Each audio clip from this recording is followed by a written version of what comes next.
Berita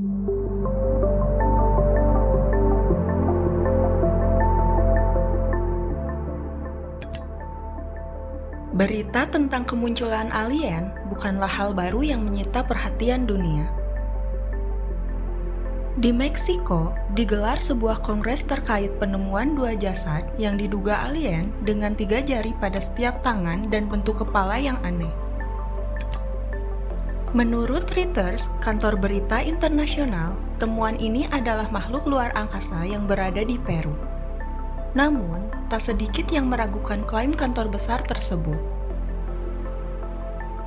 Beberapa orang menyebutnya sebagai aksi sandiwara. Bahkan, pejabat di Peru sendiri juga mempertanyakan kebenarannya. Penelitian dari Universitas Nasional Otonom Meksiko mengatakan bahwa spesimen ini berusia sekitar 1000 tahun. Tetapi, penelitiannya masih dipertanyakan.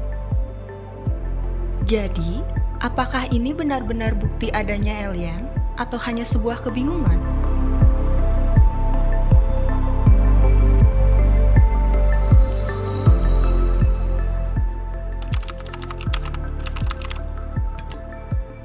Bila kita masih dibingungkan dengan kebenaran adanya alien, berbeda dengan sebuah sekte yang dikenal dengan sebutan Raelisme. Mereka meyakini adanya alien dan bahkan menjadikan alien sebagai Tuhan, pembawa petunjuk bagi umat manusia.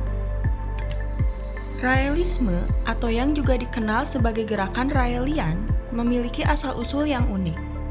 Dilansir dari Religion Media Center, paham itu dibawa oleh seorang Perancis bernama Claude Vorilhon. Vorilhon mengklaim bahwa pada tanggal 13 Desember 1973, dirinya mengalami pertemuan dengan makhluk asing yang mengubah arah hidupnya secara dramatis. Vorilhon meyakini bahwa makhluk asing ini, yang ia sebut Elohim, adalah humanoid yang datang dari langit. Menurut keyakinannya, Elohim tiba di bumi sekitar 25.000 tahun yang lalu dan memiliki kemampuan untuk mengendalikan DNA manusia. Dalam pertemuan tersebut, Vorilhon mengklaim bahwa ia diberi nama Rael, yang diterjemahkan sebagai yang membawa cahaya Elohim atau utusan Elohim, dan diangkat sebagai duta Elohim di bumi. Salah satu pesan utama yang diterima Rael dari Elohim adalah peringatan bahwa manusia telah memasuki zaman kiamat setelah bom nuklir pertama dijatuhkan di Hiroshima, Jepang pada tahun 1945. Pesan ini menekankan pentingnya bagi manusia untuk memilih antara menghancurkan diri sendiri dalam perang nuklir atau belajar untuk hidup secara damai. Selain itu, mereka yang kemudian disebut Raelian percaya pada penentuan nasib sendiri dan tidak mempercayai takdir. Raelian menganjurkan etika universal dan dunia yang damai, percaya bahwa nasib dunia akan lebih baik jika para orang-orang jenius mendapatkan hak paling istimewa dalam pemerintahan.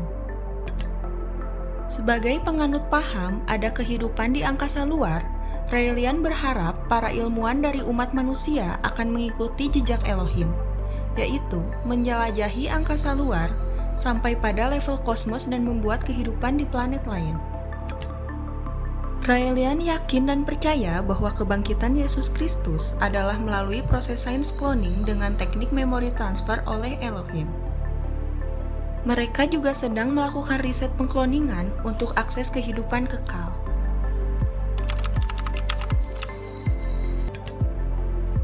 Raelian diisukan sebagai Freemasonry dalam bentuk Buddhisme, juga sering disebut sekte UFO. Para skeptisme kelompok ini menyebut ajaran ini sebagai sekte akhir zaman. Merujuk pada buku Intelligent Design, Raelian adalah pencerah bagi ajaran dan kepercayaan primitif yang mempercayai hal-hal mistis atau supranatural secara buta tanpa proses penelitian ilmiah. Raelian juga percaya bahwa Rael adalah utusan terakhir di bumi yang menerangkan tentang identitas Tuhan Yahudi, membangun kehidupan suci Maitreya, dan membangun surga di bumi. Dikutip dari Times of India, Realisme selalu mengundang kontroversi dengan berbagai alasan sejak awal berdiri. Mulai dari penggunaan simbol resmi yang menggabungkan swastika dan bintang Daud, hingga promosi kebebasan seksual melalui meditasi sensual dan klaim cloning manusia.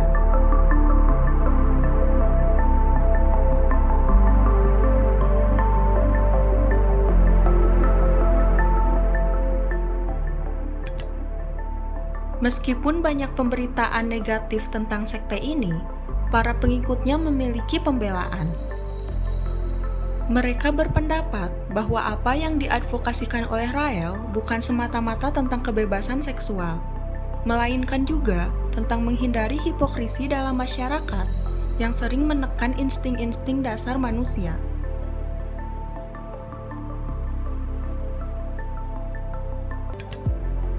Kontroversi terbesar muncul pada tahun 2002 ketika sebuah perusahaan mengklaim telah mengkloning manusia. Tetapi, klaim tersebut seiring waktu meredup dan kurang dikenal saat ini. Dengan beberapa yang berpendapat bahwa rekayasa genetika adalah bagian dari ilmu pengetahuan modern yang diajarkan di institut pendidikan, bukanlah dari Elohim. Walaupun banyak isu skeptisme kepada kelompok ini, seperti bunuh diri massal dan lain-lain, tetapi kelompok ini tidak mengajarkan kebodohan dan hal primitif.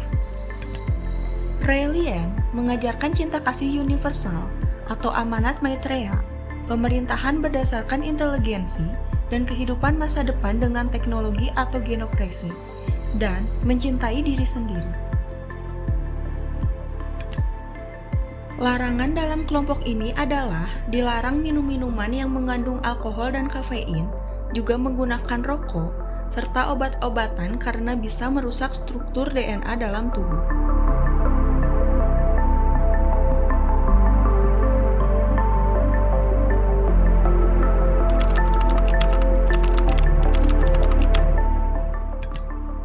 Raelisme didasarkan pada keyakinan yang sangat berbeda dari kebanyakan agama.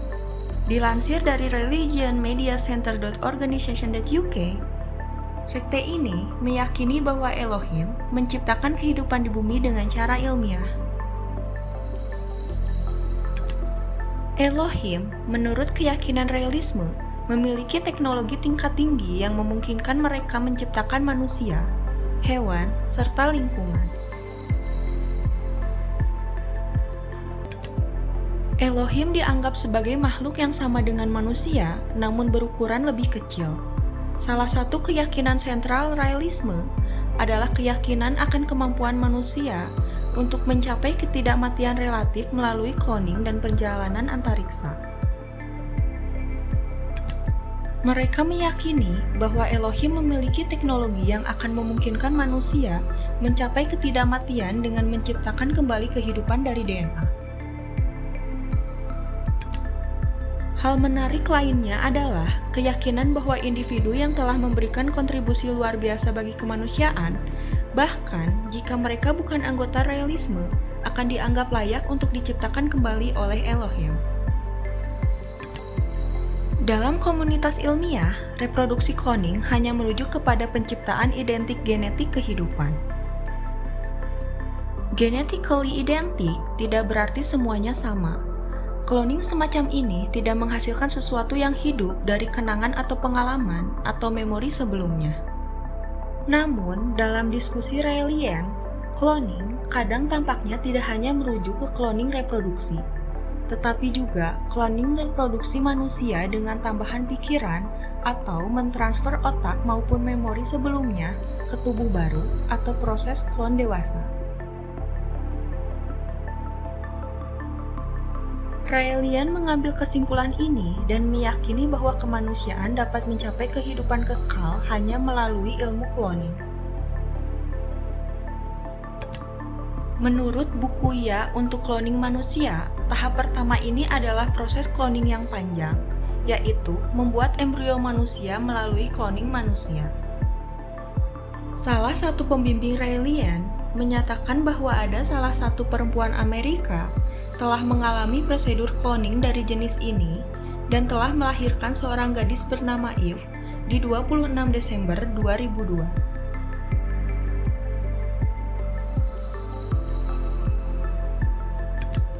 Rael memberitahu bahwa larangan pengembangan kloning manusia sama saja dengan pelarangan kemajuan medis seperti antibiotik, darah transfusions, dan vaksin yang dalam sejarah selalu terulang.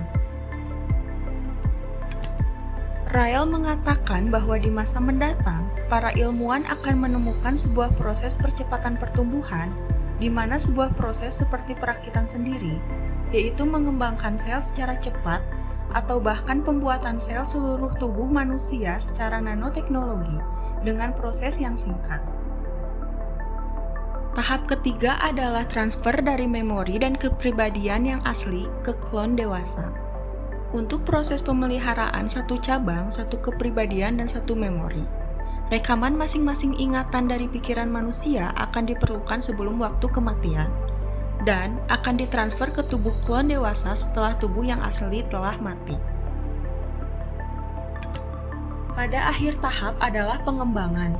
Hingga kini, tidak diketahui informasi dalam DNA yang rusak yang akan cukup untuk membawa kembali lagi memori dan kepribadian orang lain yang telah mati.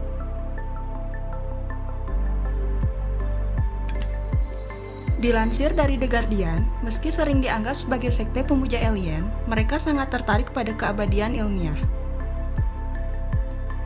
Inilah sebabnya mengapa logo mereka adalah swastika di dalam bintang Daud. Swastika tersebut mewakili kekayaan waktu, sedangkan bintang Daud mewakili kekayaan ruang.